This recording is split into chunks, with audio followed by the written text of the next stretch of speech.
Daily 21 पान जाते हैं, जिसमें से 2 सवेरे चबे हुए मिलते हैं। 2 देखा, हाँ 2 आदमी मैंने मरते हुए जरूर देखे। एक मर चुका था, एक मरने वाला था। अच्छा।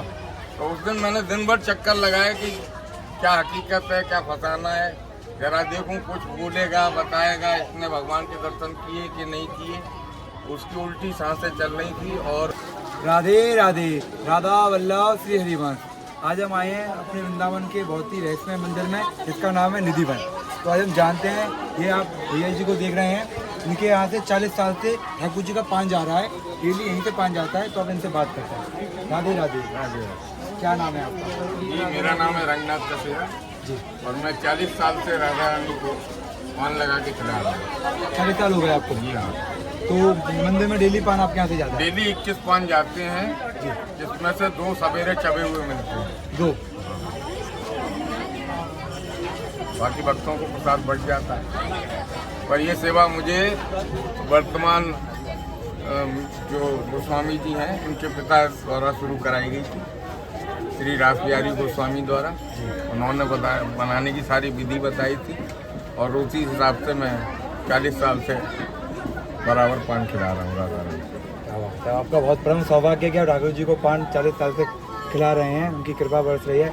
और कोई ऐसे निधिवन की एक आध आप किससे सुनाइए, लोग जानना चाहते हैं कि तो आपने अनुभूति की हो, आपने 1-2 ऐसे कोई किस्से हो, तो उनकी जो लीलाएं होंगी इसके बारे में बताना चाहेंगे। पहली अनुभूति की, इसी जगह पर बैठ करके मैंने 91 भजन लिखे। 91 भजन? हाँ। क्या? और हर भजन की प्रस्तुति पहले निधिवन से ही होती है। अच्छा।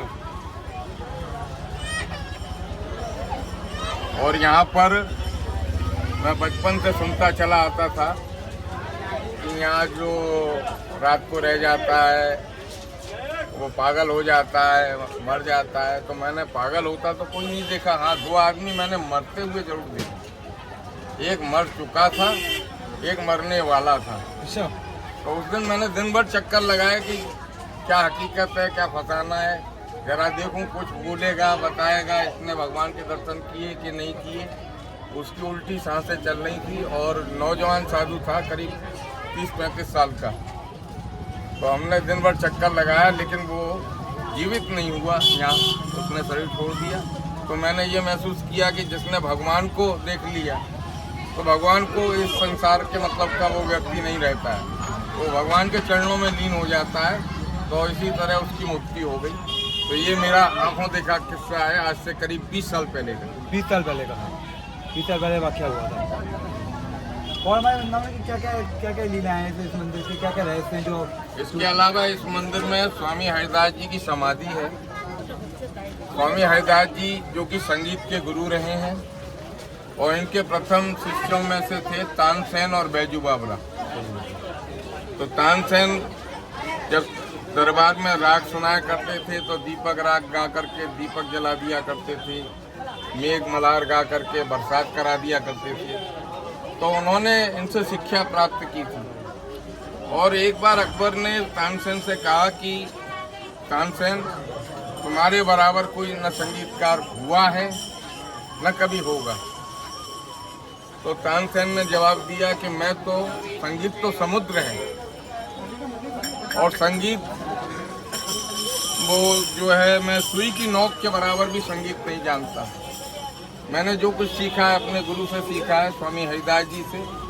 तो हरिदास जी को उत्कंठा, वो अकबर को उत्कंठा हुई कि मैं भी इनके गुरु को देखूं, उनका मैं भी गायन सुनूं, ताकि मुझे भी प्राप्त पता लगे कि यहाँ क्या विशेषता है उनके गुरु की।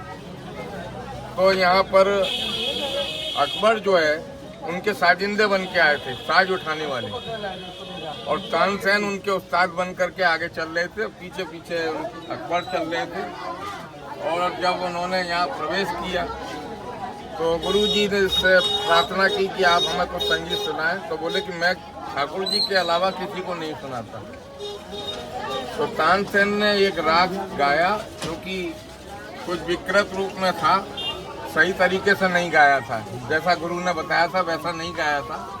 तो उल्टे सीधे तरीके से गाने लगे। तब हरिदास जी ने उनको जो है सही करके सुनाया। लोग उनसे पूछा करते थे कि आप इस वन में, इस कुंज में बराबर तपस्या करते हैं। यहाँ ऐसी क्या खास बात है? जब शिष्यों में पीछे पड़ गए तो उन्होंने दिखाया कि देखिए यहाँ पे मैं नित्य राधा कृष्ण के जो है लीला को देखा करता हूँ। तो उन्होंने शिष्यों को दीदार कराए। राधा कृष्ण जी नाचते हुए यहाँ प्रकट हुए थे निर्मन के अंदर। और जो है बाद में वो वही मूर्ति जो है बांके बिहारी के रूप में परिवर्तित हो, बांके बिहारी के रूप, जिसे आप बिहारी जी के मंदिर में कभी भी आके दर्शन कर सकते हैं। तो आपने गाय के आपने भी इतने सारे जो है गाय होती हैं, तो उसमें भी कुछ सुनाइए, गाय थोड़ा अच्छा लगेगा लोगों को। हमने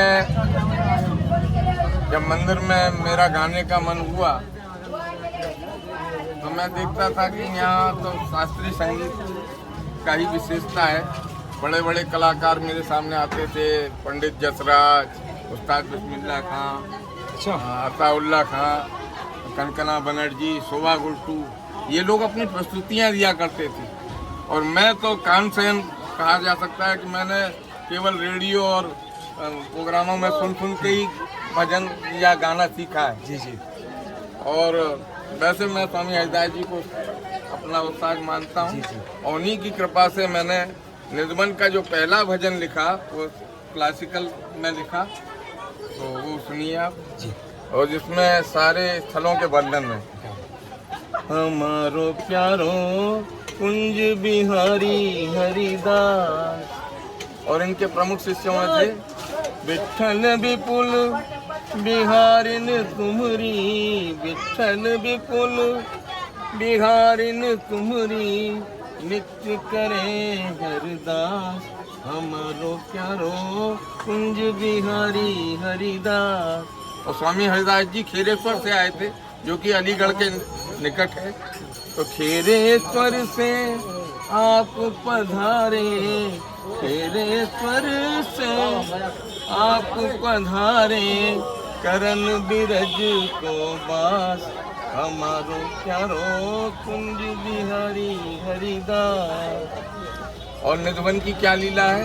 निधवन की है शोभा न्यारी, निधवन की है शोभा न्यारी, यहीं पे प्रगटे कुंज बिहारी, यहीं पे प्रगटे कुंज बिहारी, नित्य करत है रास, हमारो प्यारो कुंज बिहारी हरिदास। उसके बाद में है रंग महल। रंग महल में श्यामा जू को, रंग महल में श्यामा जू को, नित्य करत श्रृंगार, हमारो प्यारो कुंज बिहारी हरिदास। फिर थोड़ा आगे बढ़ेंगे तो बंसी चोरी के दर्शन है। तो राधे जू ने बंसी चुराई, श्यामा जू ने बंसी चुराई, दरस दियो यहाँ बन के कन्हाई। राधा रानी ने कन्हैया के रूप में दर्शन दिए थे। दरस दियो यहाँ बन के कन्हाई, करत हास परिहास, हमारो प्यारो कुंज बिहारी हरिदास। और यहाँ पे सभी संतों की, सभी गोस्वामी की समाधियाँ बनी हुई हैं। तो सारा खजाना है ब्रज का, संतों और महंतों का। तो ब्रज की निधियाँ यहाँ विराजत, ब्रज की निधियाँ यहाँ विराजत, करत अटल विश्वास, हमारो प्यारो कुंज बिहारी हरिदास। लास्ट में अपना भाव दिया है। रंगनाथ तुमरी छवि निरखत, रंगनाथ तुमरी छवि निरखत, करत मिलन की आस, हमारो प्यारो कुंज बिहारी हरिदास। यही मेरा निधवन के अंदर पहला भजन था जो मैंने स्वामी हरिदास जी को प्रस्तुत किया। बहुत ही ज़्यादा आनंद आया आपके भजन में। ऐसा लगा कि हम निधिवन पहुँच गए हैं, निधिवन घूम रहे हैं। पूरे स्थलों का ही वर्णन है। ये तो पूरी निधिवन की जो लीलाएं हुई हैं उसका वर्णन किया गया। बड़ा आनंद आया, मतलब सुन के दिल गदगद हो गया। बड़ा आनंद आया आपसे वार्तालाप करके। तो आप सभी देख सकते हैं जैसे इनके निधिवन के ही बगल में इनकी शॉप है। तो आप किसी को भी आना हो तो जरूर पान का प्रसाद खा के जाइएगा, आपको बड़ा आनंद लगेगा। क्योंकि वो प्रसाद तो बहुत ही कम होता है, तो लोगों को मिल नहीं पाता है। तो आप इनसे जरूर पान खाइए, तो आपको अनुभूति होगी हमने ठाकुर जी का पान खाया। तो आप देख सकते हैं जस्ट निधिवन है सामने, ये सामने निधिवन का गेट है। जस्ट निधिवन के गेट के सामने भैया जी की ये है, यहाँ पर ठाकुर जी का ये पान आपको मिलता है। तो आप जरूर वृंदावन में आइएगा और उनके ठाकुर जी का पान जरूर खा के जाइएगा। तो बड़ा अच्छा लगा आपसे बात करके ना। बोलिए राधे राधे।